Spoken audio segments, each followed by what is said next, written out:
स्वागत है आपका। आज हम एक पेशेवर क्रिकेट एनालिस्ट की नज़र से उस धमाकेदार मैच का चीरहरण करने वाले हैं जहां गुजरात टाइटंस ने सनराइजर्स हैदराबाद को पूरे 82 रनों से रौंद डाला।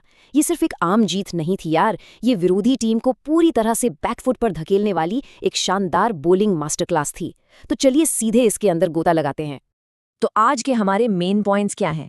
हम बात करेंगे गुजरात के नए टेबल टॉपर्स बनने की, हैदराबाद के उस शॉकिंग बैटिंग कोलैप्स की, रबाडा और होल्डर की उस कातिलाना स्पेल की, और हाँ, गुजरात की बॉलिंग यूनिट के उस परफेक्ट कंबाइंड एफर्ट की भी। चलिए सबसे पहले बात करते हैं हमारे पहले पॉइंट की, नए टेबल टॉपर्स गुजरात, और कैसे उन्होंने ये टॉप स्पॉट अपने नाम किया। आप जरा इस स्कोर बोर्ड के अंतर को देखिए। एक तरफ गुजरात ने पूरे 20 ओवर खेलकर 5 विकेट पर एक सॉलिड 168 रन का स्कोर खड़ा किया, और दूसरी तरफ हैदराबाद की पूरी टीम सिर्फ 14.5 ओवर में 86 रन पर ताश के पत्तों की तरह ढह गई। सोचिए, 82 रनों की ये बड़ी जीत सिर्फ एक्स्ट्रा पॉइंट्स नहीं देती, बल्कि नेट रन रेट को इतना सॉलिड बूस्ट देती है कि प्लेऑफ के समीकरण ही पूरी तरह से बदल जाते हैं। अब आते हैं हमारे दूसरे सेक्शन पर, एनाटॉमी ऑफ अ कोलैप्स, यानी पतन की वो कहानी जहां सिर्फ 4 बल्लेबाज ही दहाई का आंकड़ा छू पाए। अब ये नंबर 19 देखिए। सच कहूं तो इन आंकड़ों में एक गजब का डार्क ह्यूमर छिपा है।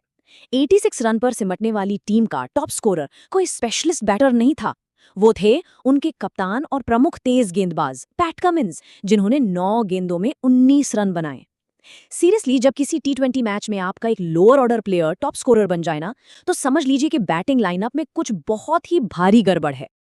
तो ये कोलैप्स शुरू कैसे हुआ? हमारा तीसरा पॉइंट यही है, रबाडा डिस्ट्रॉयज टॉप ऑर्डर, यानी वो शुरुआती तूफान जिसने सब कुछ तहस नहस कर दिया।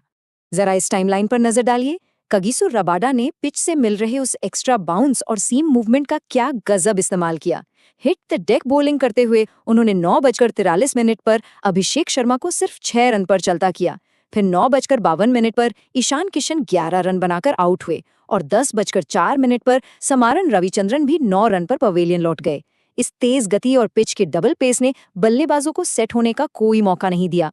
इन लगातार झटकों के बीच हैदराबाद के खेमे में एक बहुत ही छोटी सी पर झूठी उम्मीद दिखी, और वो उम्मीद इस एक नंबर से जुड़ी है, 24। दरअसल ये 24 रनों की पार्टनरशिप हेनरिक क्लासन और सलिल अरोड़ा के बीच हुई थी।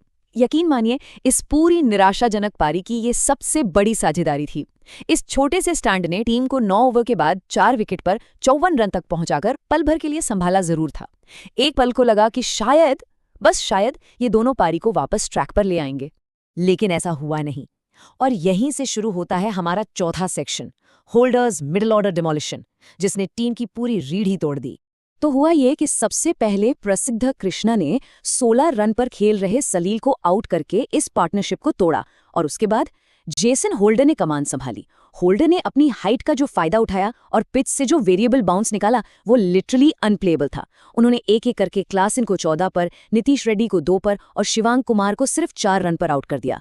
होल्डर की उस सटीक लेंथ ने तो जैसे चेज कर रही टीम की कमरी तोड़कर रख दी। अब हम अपने आखिरी सेक्शन की तरफ बढ़ते हैं, अ कंप्लीट यूनिट एफर्ट, जो क्रिकेट में एक तरह की स्टैटिस्टिकल रेयरिटी है। इस टेबल को देखिए, ये अपने आप में कितनी रेयर चीज है। रबाडा के 3 विकेट, होल्डर के 3 विकेट, प्रसिद्ध कृष्णा को 2 मिले, और सिराज राशिद खान दोनों ने एक एक विकेट लिया। मतलब कप्तान ने जिस भी बॉलर को गेंद थमाई, उसने विकेट निकाल कर दिया। ये सच में एक बॉलिंग यूनिट का सबसे परफेक्ट और डिसिप्लिन्ड प्रदर्शन है, जहां हर एक खिलाड़ी ने अपना रोल 100% निभाया है।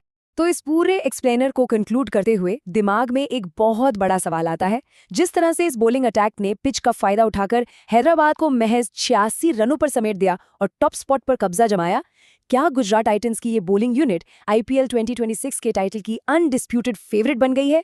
आप लोग क्या सोचते हैं? इस शानदार जीत ने बाकी सभी टीमों के लिए खतरे की घंटी तो जरूर बजा दी है। आज के इस एनालिसिस में बस इतना ही।